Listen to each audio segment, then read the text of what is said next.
चलिए, first question जो है हमारा, who was the first viceroy of India.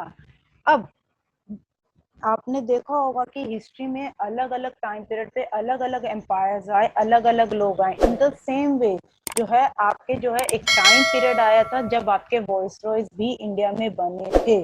पहली चीज, वॉइसरॉयज होता क्या है, ये वॉइसरॉय का टाइटल क्यों देना पड़ा? जो आपकी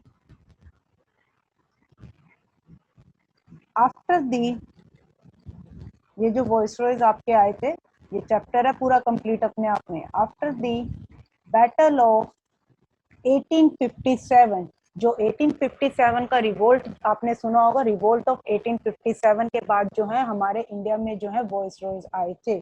अब वॉइसरॉयज का टाइटल क्यों देना पड़ा? जो ब्रिटिश गवर्नमेंट थी, मैंने आपको जैसे कि बताया कि पुराने जमाने में जो था ब्रिटिशर्स का रूल था।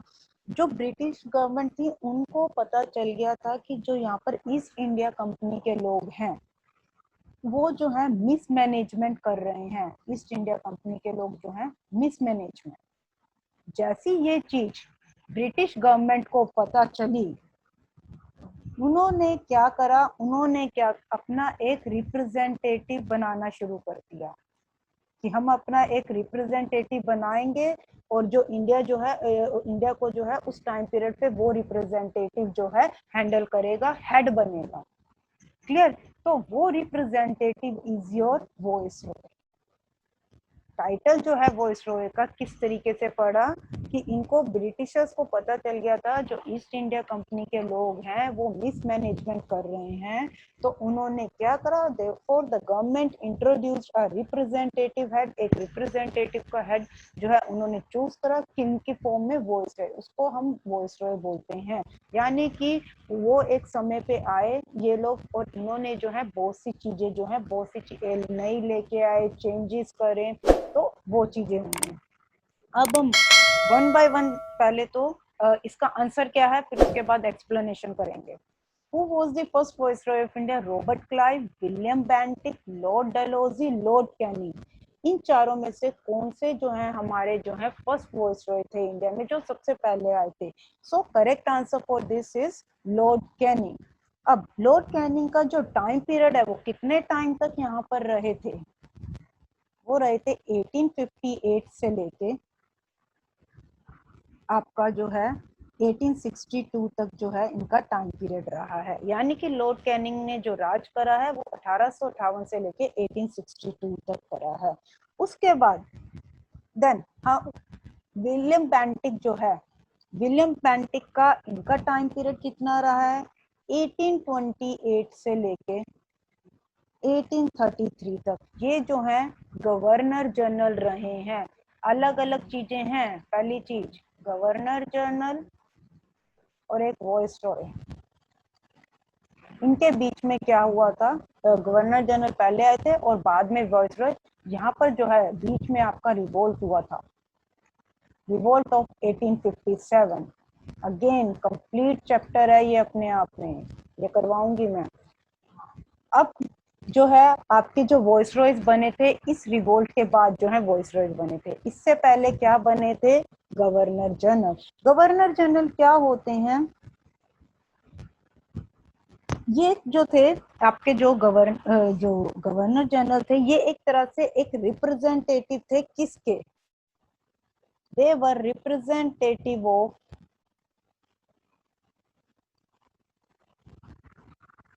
Monarch of UK. अब जो आपका मोनार्क क्या है? मोनार्क होता है आपका जो है किंग। यानी कि ये जो गवर्नर जनरल हैं ये इस किंग को, यूके के किंग को क्या करते थे? रिप्रेजेंट करते थे। Clear? That is your governor general. Viceroy क्यों लाना पड़ा? क्योंकि मिसमैनेजमेंट करी जा रही थी ईस्ट इंडिया कंपनी द्वारा और ये ब्रिटिश गवर्नमेंट ने पहचान लिया था, तो इन्होंने जो है वॉइसरॉय का टाइटल दे दिया। गवर्नर जनरल क्यों बने? गवर्नर जनरल का क्यों आया? जो हमारे यूके के जो भी किंग थे उन्होंने अपने अपने रिप्रेजेंटेटिव भेजे, अपने अपने बंदे भेजे हर टाइम पीरियड में जिन्होंने जो है इंडिया के लिए जो है काम करा या हुकूमत चलाई, अपना चीजें चलाई, that is called your governor general. I hope आपको दोनों पॉइंट अच्छे से क्लियर हो गए होंगे। अब नेक्स्ट हमारा आता है जो लॉर्ड डलहौजी हैं, इनका टाइम पीरियड, ये इंडिया में कब से कब तक रहे हैं? 1848 से लेके 1856 तक जो है आपका लॉर्ड डलहौजी का टाइम पीरियड रहा है, और ये भी हमारे क्या थे? Governor general. ये भी हमारे गवर्नर जनरल। लॉर्ड कैनिंग हमारे वॉइसरॉय। क्लियर? अब आ जाता है, we are left with one option that is called Robert Clive. Robert Clive की बात करते हैं, ये एक मेजर जनरल हुआ करते थे रॉबर्ट क्लाइव। अब बात करते हैं रॉबर्ट क्लाइव, हमारा ऑप्शन रह गया, आंसर जो है इसका लॉर्ड कैनिंग है। रॉबर्ट क्लाइव जो है हमारे, ये एक मेजर जनरल थे,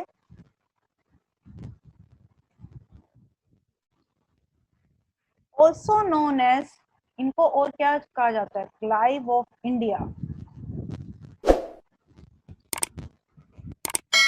ही वॉज द फर्स्ट, सिंपल इतना जानना काफी है आपके लिए, first British governor of Bengal presidency. Bengal presidency के ये पहले ब्रिटिश गवर्नर थे।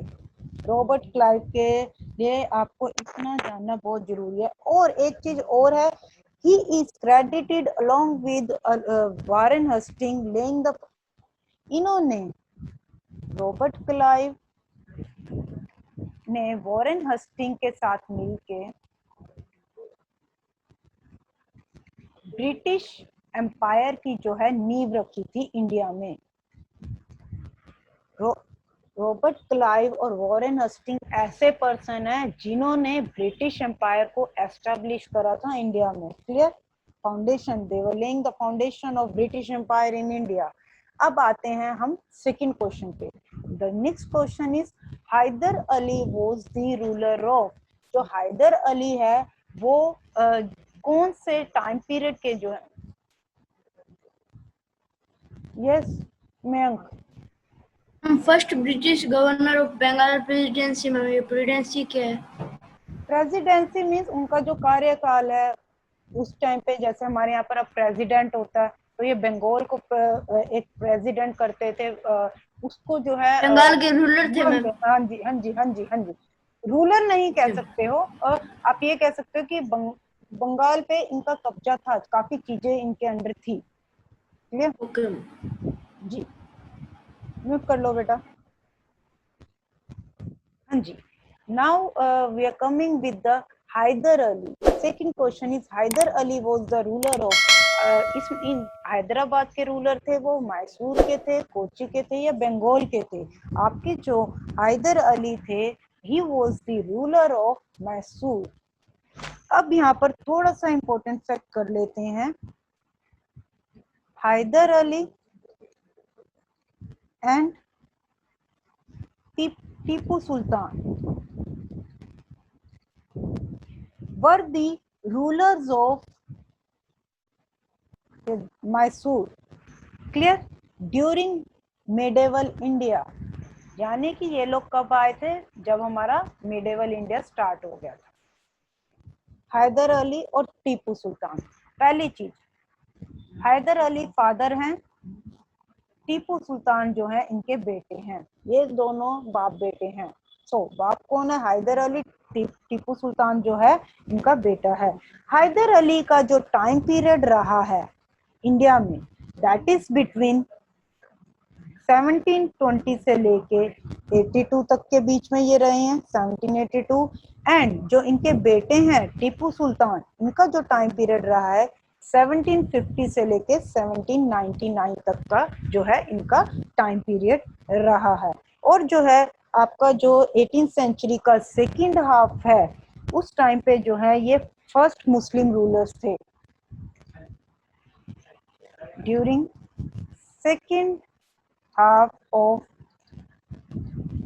18th century, इसके जो हैं फर्स्ट मुस्लिम रूलर कौन थे? हैदर अली। क्वेश्चन आ सकता है कि जो आपका सेकंड हाफ था 18th सेंचुरी का, उस टाइम पे फर्स्ट मुस्लिम रूलर कौन था? So your answer will be Hyder Ali. Clear? Medieval India की आपकी बिगनिंग करी थी इन्होंने, स्टार्टिंग हुई थी मिडेवल इंडिया की। अब आ जाओ नेक्स्ट क्वेश्चन पे, हैंड डाउन कर लो Mayank. The third question is Warren Hastings was appointed as the governor of which in 1772? जो हमारे वॉरेन हस्टिंग हैं उनको एज ए गवर्नर कब अपॉइंट करा गया? इनको अपॉइंट 1772 में करा गया था, लेकिन किसका? बंगाल का, मद्रास का, बॉम्बे का या दिल्ली का? तो ये जो थे हमारे, correct answer is A, Bengal के जो हैं ये गवर्नर थे। Later on,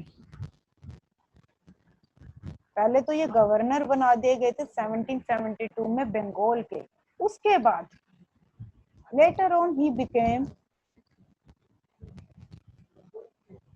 governor general. Governor general के चैप्टर में हम इसके बारे में काफी अच्छे से पढ़ेंगे, वॉरेन हस्टिंग्स के बारे में, जितने भी गवर्नर जनरल हमारे आए हैं इंडिया में वो सारा हम पढ़ेंगे इसमें। क्लियर? और जो ये गवर्नर जनरल पहले थे, ये गवर्नर, उसके बाद थे 1773 में इनको गवर्नर जनरल बना दिया गया था थ्रू दी इंपॉर्टेंट चीज रेगुलेटिंग एक्ट 1773। 1773 के जो रेगुलेटिंग एक्ट है उस टाइम पर जो ये थे गवर्नर जनरल थे। और रेगुलेटिंग एक्ट क्या बात करता है कि we have a supreme court in India. मैंने थोड़ा सा यहाँ पर आपको रेगुलेटिंग एक्ट के बारे में भी बता दिया है। क्लियर? काफी पॉइंट्स क्लियर हो गए हैं। ये गवर्नर 1772 में बने थे, लेकिन गवर्नर जनरल कब बने थे? ये 1773 में बने थे। द नेक्स्ट पॉइंट इज ये कौन से एक्ट के तहत बने थे? थ्रू द रेगुलेटिंग एक्ट 1773 में।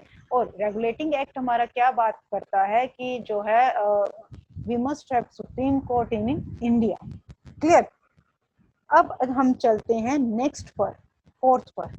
अब आता है Diu was the colony of, किन किन, जो दीव थी वो किन की कॉलोनी थी? पुर्तगालियों की थी, इंग्लिश की थी यानी कि ब्रिटिशर्स की थी, डच की थी, फ्रेंच की थी। ये सारे जो हैं ट्रेडर्स हुआ करते थे, जो कि जिन्होंने आके ट्रेडिंग करी। Not only east India company, सिर्फ ईस्ट इंडिया कंपनी ही नहीं थी, ये टाइम पर जो है आपके डच के लोग भी आए थे, फ्रेंच के लोग भी आए थे और पोर्टुगीज, अलग अलग लोगों ने जो है ट्रेडिंग करी थी। अलग अलग जो है लोग आए थे अलग अलग जगहों से, उन्होंने जो है इंडिया में आके जो है ट्रेडिंग करी थी ईस्ट इंडिया कंपनी के अंदर। सो अब इसका आंसर आता है Diu was the colony of Portuguese, यानी कि पुर्तगालियों की ये कॉलोनी थी। इसमें एक एक्सप्लेनेशन मैंने दी है, उसको ध्यान से देखना। Diu fell to the Portuguese, जो मैं आपको बता चुकी हूँ। और ये पोर्टुगीज कॉलोनी कब तक रही थी, कब तक ये पुर्तगाली रहे थे? अंटिल 1961। अब मैं यहाँ पर कुछ इंपॉर्टेंट फैक्ट बताना चाहती हूँ स्टैटिक जीके का। दैट इज योर, देख लीजिए, अभी आपको रिसेंटली पता होगा कि आपका दमन एंड दीव, जो ये यूनियन टेरिटरीज हैं, दमन and Diu and Dadar Nagar and हवेली। अब ये जो है आपकी, पहले ये अलग यूनियन टेरिटरी थी, ये अलग यूनियन टेरिटरी थी। ये जो है 2019 में इसकी बात करी गई थी और 2020 में जो है इन दोनों यूनियन टेरिटरीज को मिला के एक कर दिया गया है। यानी कि अब जो कंसीडर होती दमन दीव दादर नगर and Haveli one union territory, एक यूनियन टेरिटरी हुई है। ये कब से हुई है आपकी? जनवरी 2020 से।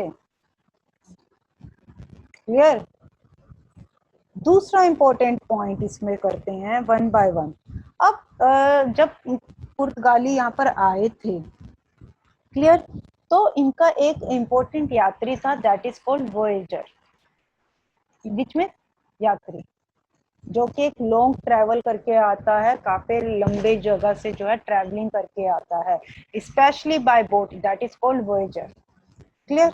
वास्को डी गामा, बहुत इंपॉर्टेंट क्वेश्चन है भाई ये। वास्को डी गामा पूछा जाता है कि ये भाई पुर्तगाली है, इंग्लिश है, डच है, फ्रेंच है। बहुत फेमस जो है ये पुर्तगाली है, इन्होंने विजिट करा था। Clear. He reached Calicut, he reached Calicut on May 17, 1498। ये कब आए थे? 1498 में आए थे। कहां पर पहुंचे थे वास्को डी गामा? कैलिकट में। क्लियर। इन्होंने जो है वास्को डी गामा ने जो है एक फैक्ट्री की एस्टेब्लिशमेंट करी थी 1502 में। इन्होंने सबने कुछ ना कुछ ये लोग आए थे फैक्ट्रीज। अब बात आती है यहाँ पर हमारा पोर्तुगीज से रिलेटेड इंपॉर्टेंट इंफॉर्मेशन सारी क्लियर होगी। दमन एंड दीव वो अलग, वो पॉइंट भी मैंने क्लियर करवा दिया। अब आ जाते हैं इंग्लिश पर। जो आपके इंग्लिश थी, इंग्लिश ईस्ट इंडिया कंपनी कब फॉर्म हुई थी? That is in 1599।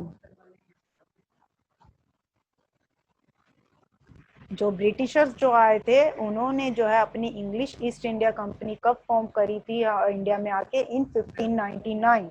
The next one is your Dutch. Dutch के जो लोग थे ये लोग इन्होंने अपनी ईस्ट इंडिया कंपनी कब फॉर्म करी थी? इन 1602। देन नेक्स्ट हमारा आता है दैट इज कॉल्ड फ्रेंच। और जो आपका फ्रेंच जो है ये आपकी 1664 में जो है ये लोग आके सेटल हुए थे। फिर इन्होंने फैक्ट्रीज लगाई, इन्होंने अपना ट्रेडिंग जो है एक्सपेंड करा, अपना बिजनेस जो है इन्होंने एक्सपेंड करा। इनका काम ही ट्रेडिंग का था सबका। क्लियर। आई होप ये क्लियर हुआ होगा। अब चलते हैं नेक्स्ट क्वेश्चन पे। नेक्स्ट इज हु एस्टेब्लिश्ड प्रार्थना समाज। प्रार्थना समाज जो है ये आपके मॉडर्न हिस्ट्री का पार्ट आ जाता है। क्लियर। जो है किस पर्सन ने जो है एस्टेब्लिश करा था? First one is Ishwar Chandra Vidyasagar, Derozio, David Hare, या फिर Atmaram Pandurang with the help of Keshav. So the correct answer for this is Atmaram Pandurang with the help of Keshav. इन्होंने जो है प्रार्थना समाज की जो है एस्टेब्लिशमेंट करी थी। अब ये जो है प्रार्थना समाज जो है किनके द्वारा फाउंड करा गया था? was founded by Dadoba Pandurang and his brother, which is your Atmaram Pandurang. Clear. इनके साथ कब प्रार्थना समाज जो है एस्टेब्लिशमेंट कब हुई थी? इन 1867। सो एस्टेब्लिशमेंट ईयर भी ये लोग पूछ सकते हैं। जब केशव जो है महाराष्ट्र में विजिट करे थे, यानी कि ये महाराष्ट्र आए थे, तो उन्होंने इनके साथ मिलके जो है एक एम बनाया था कि हम जो है लोगों को कहेंगे कि आप जो है बिलीव इन वन गॉड। इनका मोटिव क्या था प्रार्थना समाज को? प्रार्थना means prayer,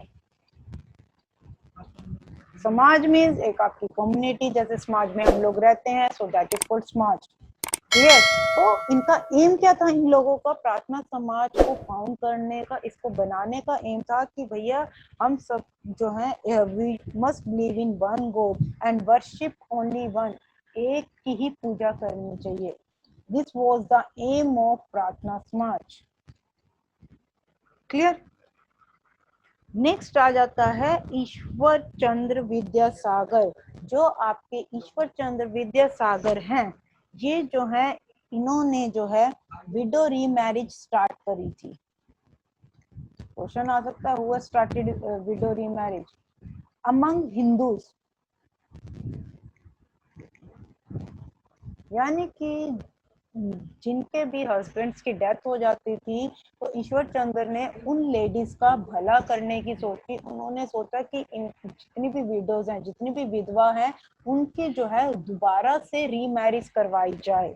So who has started this? ईश्वर चंद्र विद्यासागर। दूसरी चीज, विद्यासागर जो है इनको टाइटल दिया गया which means ocean of knowledge. Ocean of knowledge जो है किनको टाइटल दिया गया था? ईश्वर चंद्र विद्यासागर को। द नेक्स्ट वन इज आपके आ जाते हैं बी ऑप्शन, डिरोजियो। ये रब कर दूं बेटा?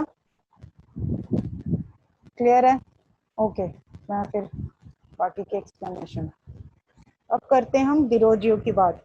पहली बात, इनका जो पूरा नाम था हेनरी लुइस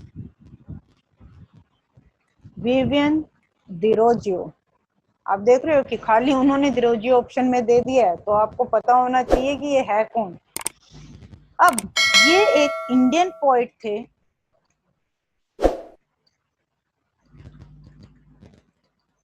कौन से ओरिजिन से बिलोंग करते थे? पोर्तुगीज, पुर्तगाली थे ये। क्लियर? और एक चीज और थे, ये assistant headmaster of Hindu college. Hindu college में जो है असिस्टेंट हेडमास्टर थे कोलकाता में। नेक्स्ट हमारा आ जाता है, एक पॉइंट और इसमें देख लो, इन्होंने जो है ये पहले इंडियन एजुकेटर थे जिन्होंने जो है वेस्टर्न लर्निंग को जो है बढ़ाने की बात करी, उनकी इंफॉर्मेशन दी, उनकी नॉलेज दी, उनके आइडियाज दिए। क्लियर? ये सारी चीजें जो है, इनकी जो लर्निंग जो है, वेस्टर्न लर्निंग को इन्होंने बढ़ाया था। साइंस को जो है among young man of Bengal, जितने भी बंगाल के यंग लोग थे उनके जो उनको जो है उनके बीच में जो है वेस्टर्न लर्निंग की जो नॉलेज स्प्रेड करी थी, वेस्टर्न लर्निंग, इसको बढ़ाया गया था। क्लियर? इसको इंक्रीज करा गया था इनके द्वारा। He was the first Indian educator to disseminate, disseminate means knowledge को स्प्रेड करना। नेक्स्ट वन इज डेविड हारे।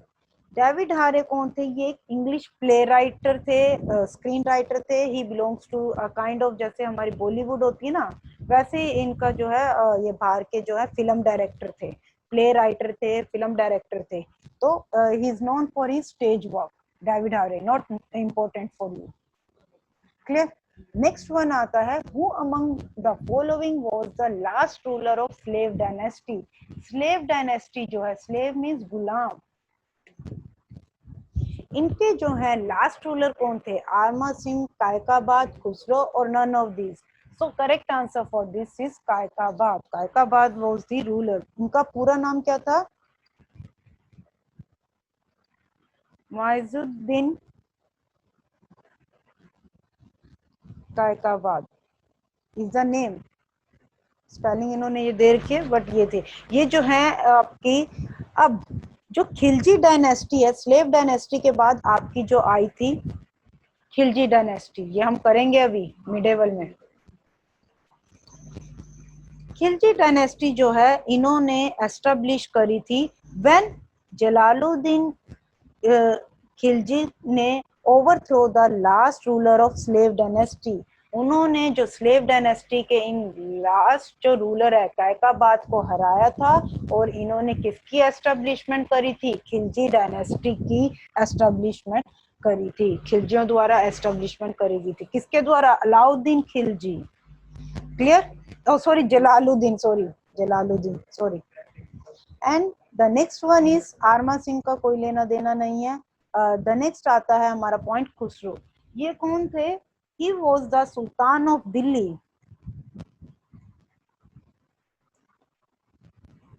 ये दिल्ली के सुल्तान थे।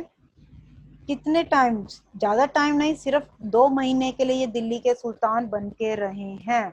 और ये किस कम्युनिटी से बिलोंग करते थे? बरादू हिंदू मिलिट्री क्लैन। क्लियर? यानी कि ये एक हिंदू थे हिंदू जो है क्लैन से जो है बरादू हिंदू मिलिट्री क्लैन जो है जाति से बिलोंग करते थे। 2 महीने तक ये सुल्तान रहे, उसके बाद इनको भैया कैप्चर कर लिया गया किनके द्वारा, दिल्ली आर्मी द्वारा, और ड्यूरिंग अलाउद्दीन खिलजी के पीरियड। ये हम खिलजी डायनेस्टी में करेंगे, ये सारे खिलजी। अलाउद्दीन खिलजी ने इनका धर्म भी चेंज करवा दिया था, इनको मुस्लिम बना दिया था। Clear? After the conquest of Malwa in 1304, जब इन्होंने मालवा पे विजय हासिल करी अलाउद्दीन खिलजी ने, कंक्वेस्ट मींस विजय, बता चुके हैं ऑलरेडी। 1305 में इनको क्या है, स्लेव बना दिया गया था। Next is फाहिन, who came to visit India during Gupta period had the main motive। क्या मेन मोटिव था फाइन का? एस्टेब्लिश, ये आप लोगों को आता होगा, बुद्धिज्म करा दिया है मैंने आप बच्चों को। Establish trade relation between India and China, right a book on the life of India people, study the teachings of Gautam Buddha to spread Buddhism. इनका जो मेन मोटिव था, पहली चीज, फाइन जो थे चाइनीज ट्रेवलर थे,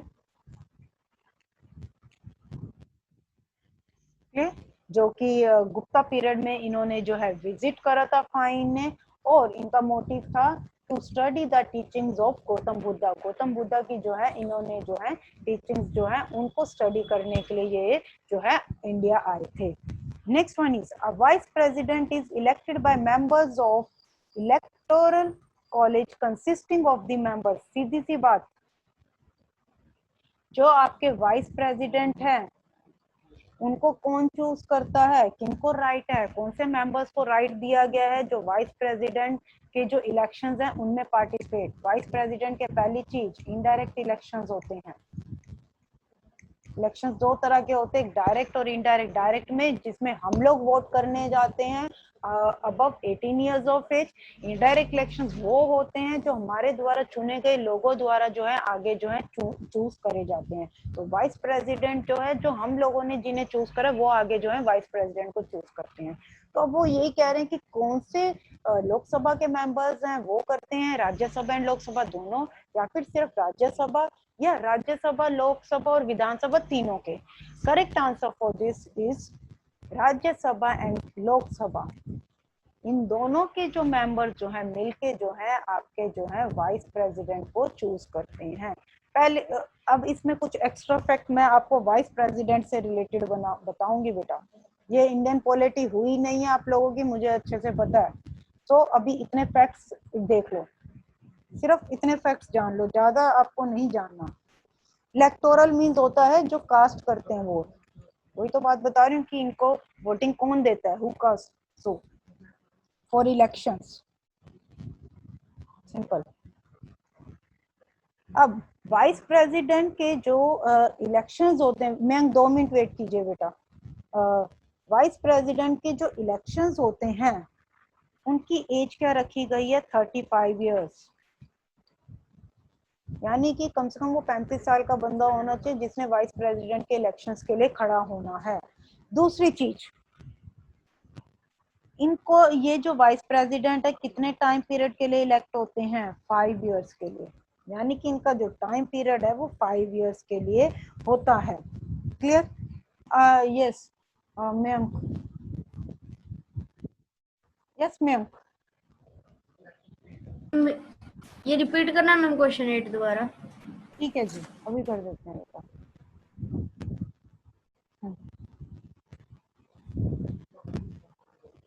सिंपल, एक वाइस प्रेसिडेंट को कौन चूज करता है? अ vice president is elected by members of electoral college. Electoral college means जो कि एक बॉडी बनाई गई है जो कि वोट्स डालती है। कास्ट वोट्स मींस वोट देना और इलेक्शंस। कौन से मेंबर्स देते हैं? सिंपल, लोकसभा के मेंबर्स जो हैं वो वाइस प्रेसिडेंट को पार्टिसिपेट करते हैं इनके इलेक्शंस में। राज्यसभा एंड लोकसभा दोनों के ही मेंबर्स, या फिर सिर्फ राज्यसभा के, या फिर राज्यसभा लोकसभा एंड विधानसभा, इन चारों में से कौन से?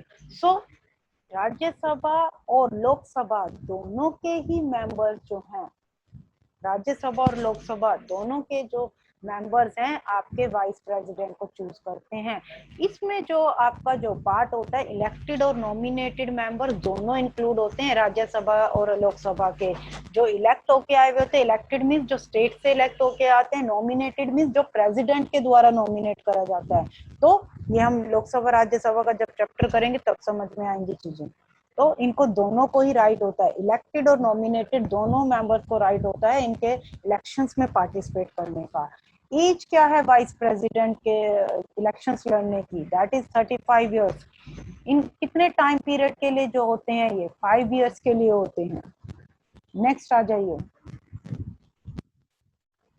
Which event took place immediately before the massacre at Jallianwala Bagh? जो जलियांवाला हत्याकांड, तो आप सब बच्चों को पता होगा, बहुत ही फेमस जलियांवाला बाग। वो पूछ रहे हैं इनसे पहले जलियांवाला बाग कांड से पहले कौन सा कांड जो है हुआ था, इससे पहले कौन सा जो है incident took place? Partition of Bengal, Ilbert bill, Minto Morley reforms, या फिर passage of the Rowlatt act? So correct answer for this is passage of Rowlatt act. ये जो हुआ था जलियांवाला बाग, हमें हर किसी को पता है 13 अप्रैल 1919। और जो हमारा रॉलेट एक्ट कब हुआ है? दैट इज इन फरवरी 1919। बस यही इनका क्वेश्चन था कि जलियांवाला बाग से पहले कौन सा जो है। तो आपको ये जो सारे इंसिडेंट्स हैं ये भी लर्न करने पड़ेंगे, कौन सा पहले बाद में। आप देख रहे हो कि आपके आ रहे हैं इनसे में क्वेश्चंस की फ्रेमिंग किस लेवल पर हो रही है। इस वीडियो को लाइक करें, हमारे चैनल को सब्सक्राइब कर बेल आइकन जरूर प्रेस करें हमारी न्यू वीडियो सबसे पहले देखने के लिए।